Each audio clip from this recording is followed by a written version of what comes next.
Bagong bunag nga bata nga nakasulod sa sako ginbilin sa kawayanan sa Tigbawan, Iloilo. Si Zen Kilantang nakatutok.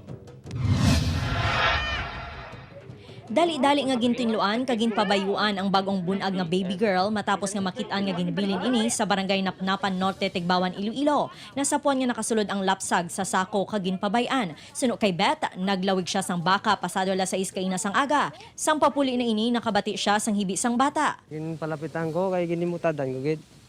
Nga kung ano gid man ang unod yung ano. Auto na kita o bata. Amutuin ano ko si nanay. Gin tawag ko si nanay. Diri mismo sa kawayanan ginabandona ang makaluluoy nga lapsag. Ang pamangkot sang pumuluyo may konsensya paayhan ng mga ginikanan.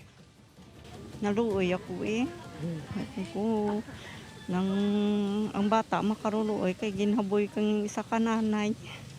Dapat kaya kung teenager sila, ano ginadata na sa nanay nanda Kay ti mang panggilata na sa nanay na, miskan ano pa na iya kay ti bata mo na. Sa pagbanta sa mga barangay officials, hungod ang pagbilin sa bata. Gin-surveillance nila ang mga nagabusong sa lugar, apang wala sang impormasyon nga may nagbata. Posible pangayaw ang iloy sang lapsag. Motibo ang nga nagbata sanda, kay jamin nga pambusong da sa kwanda.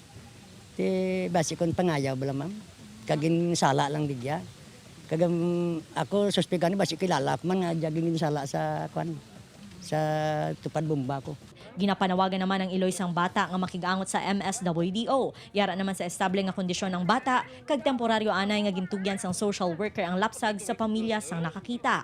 Upod kay Romel Porquia, Zen Kilantang, One Western Visayas.